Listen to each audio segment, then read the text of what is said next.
AT Squad, it's me, Keisha, and I'm here with this week's All Tea, All Shade, Real Housewives of Orange County, Season 18 Reunion Part 2.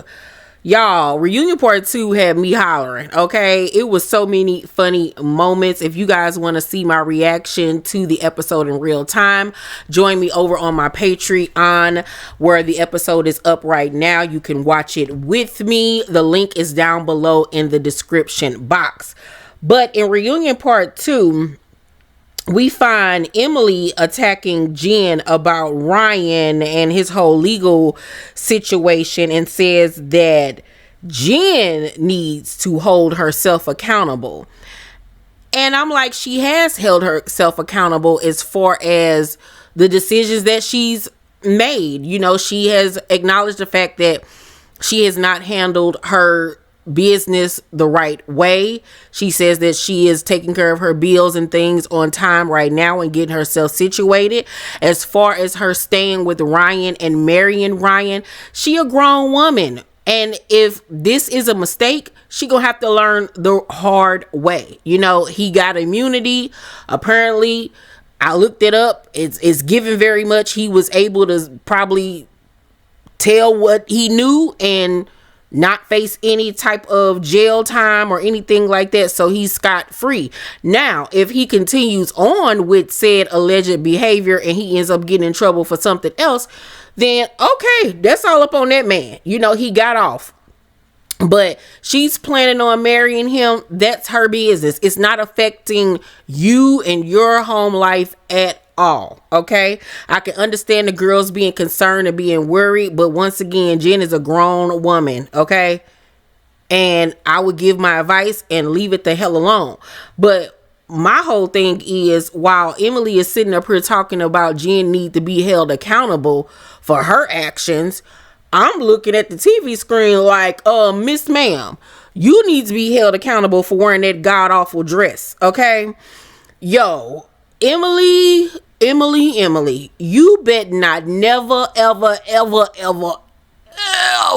in your life wear a dress with that type of neckline. You talk about how you self-conscious about your body and you feel like the big girl in the group. You're not fat by any means necessary. Buff. Negro, you don't need to do no upper body exercises, okay? None whatsoever. When you're in the gym, focus on everything from the chest down. Don't do any arm curls. Don't do any of these that help with your back and your shoulders. Avoid the shoulders at all costs. This lady straight up had some Steve Austin, John Cena type arms and shoulders. It's like, girl, do you just walk around lifting gallons of milk all day? Like, this girl is huge. Like, ooh, yeah. Like Randy Savage huge. Like, she need to play for a female football team to get some of that aggression out. That was not flattering to her figure at all. She looked like a buff.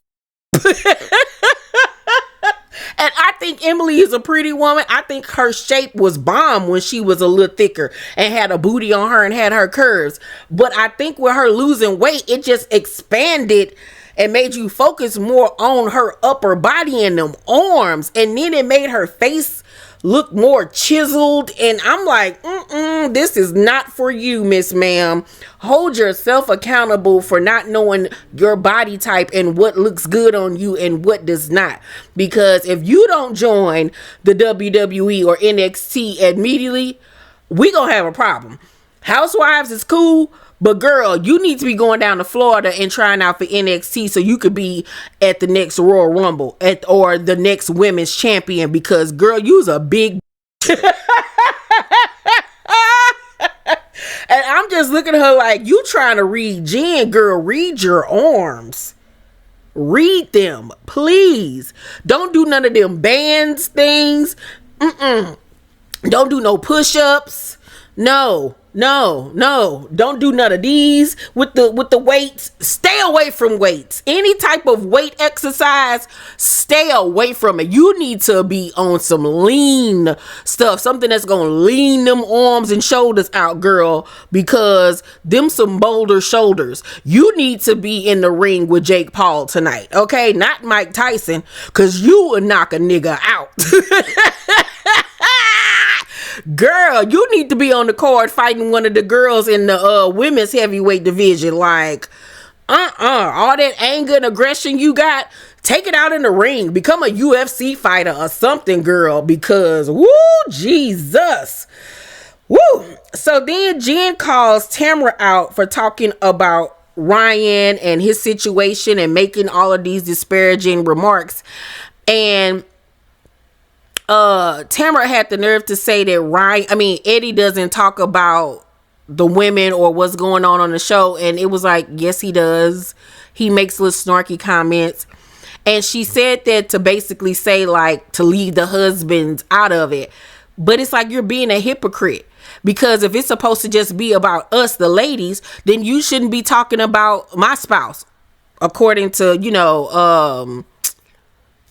Jen, Ryan, like, leave Ryan out of it. Why are you bringing him up in his situation? Ain't nobody talking about Eddie. Little gay self, allegedly. Like, everybody has been saying that about Eddie since he debuted on this show, ma'am. That y'all relationship was weird. That he looked a lot zesty. That you were his beard. Y'all was just giving the L word. And at this point, that man hates you. He hates you. He does. And I think he's sticking around because finances or something. But girl, goodbye. Jen then blasts Tamra for Eddie sleeping in the casita after the night where she acted a fool at Katie and them house, going up against Ryan. And she tried to play dumb about it until Gina put her on blast and was like, yeah, you did say that because you mentioned it to me the next day. And I was like, boop, get her. Y'all all need to start banding together and going up against her. Y'all treat Tamra like she Thanos or something. Girl, she is more on the realm of low key. Like, girl, get her out of here, please. And I was like, I can very much see that man sleeping in another bed because he's sick of her and her antics. Like, you how many years older than Eddie and you still out here acting like you a 15-year-old single mom? Get your life in order. Then Jen calls Tamra out for going way lower than the other women go. Do the women throw shade at each other? Yes, but Tamra takes it to hell and back, okay? And I love the fact that Jen kept her foot on Tamra's neck and was not letting up on her. I loved it. Tamra tried to make excuses sometimes. Then the next minute she'll act like she understands and she's going to change. That lady ain't going to be more change. And I could care less about her allegedly going to see a therapist. A therapist ain't going to help you. You need Jesus. You need therapists. You need psychosis done. You need ketamine. You need lean. You need hypnosis. You need a shock therapy. You need everything, girl, because you are the devil, literally. Then Heather denies looking at the dress price of Jennifer's dress, and that it was a Mean Girl thing. She said it was gossipy. Gossipy and Mean Girl coincide. Like, what the are you talking about, Heather? Gossipy and Mean Girl are on the same level, ma'am. It was Mean Girl behavior. You were trying to be messy. But this is what I don't like about Heather. Heather liked to call everybody else out, but when it's her turn to get called out and held accountable, she want to give a surface level apology that could really mean nothing because she really honestly doesn't believe what she's saying. She's just doing it to save face and to act like she's, sincerely apologetic. But her apologies are BS, first of all. And I just don't see it for her. Like, I do not see it for her. Heather is a mean girl. Heather is very much a mean girl, a mean woman, period. Then they get into the conversation of Jen ex-husband and what he was supposed to be paying her in their divorce settlement. She was supposed to get $200K lump sum, and then he's supposed to be paying her $6,000 a month for, I guess, child support or something. She said he's made sporadic payments. She has not gotten the $200K. He won't answer her phone calls, her emails, or anything else. And it seemed to me like he's very bitter and still upset that she left him for Ryan. I get it. Maybe he was hurt, but according to her, she was in this loveless marriage where she wasn't seen and he didn't acknowledge her. They didn't talk and all of these things. So it's crazy to me that he is behaving this way. But if I was Jen, okay, you don't want to talk to me, you gonna continue to talk to my lawyer, because I'm gonna keep my foot on your neck. And if you do not pay, I'm gonna continue to keep my foot on your neck. Okay, I most certainly am. I take it so far as to, she live in California. Yeah, you getting $6,000 a month in California, but with all them kids, that's still basically on the poverty level in California. I'll be going down to the damn welfare office and everything, getting on some food stamps and everything, because you know the person that's gonna go after you for some money is the state. You get the state involved, forget the courts. You get the state involved, Jen. He don't pay that money, honey, the police gonna come knocking on their door and lock his tail up. I bet you start paying in. Baby, yes, that's how you do a man like that. Katie's daughter supposedly called all the ladies on TikTok some that suck.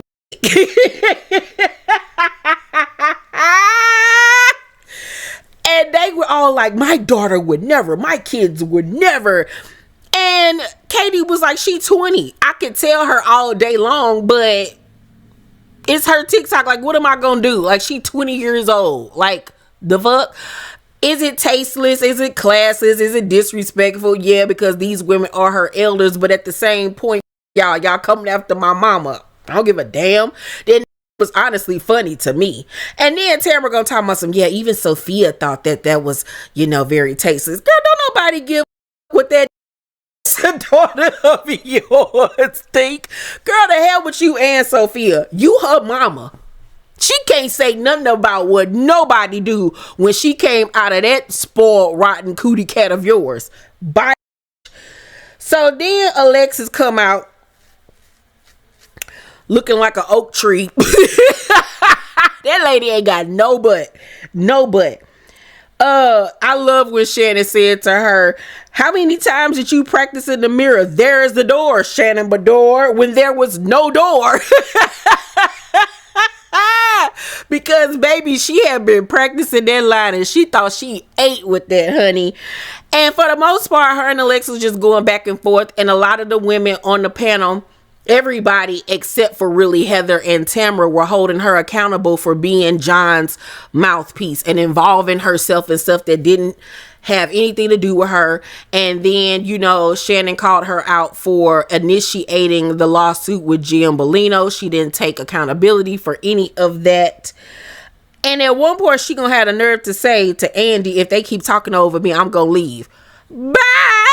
We don't want you here no way, girl. And I'm pretty sure you will not be back next season. So you need to get out any and everything that you want to say, because your return was a flop, okay?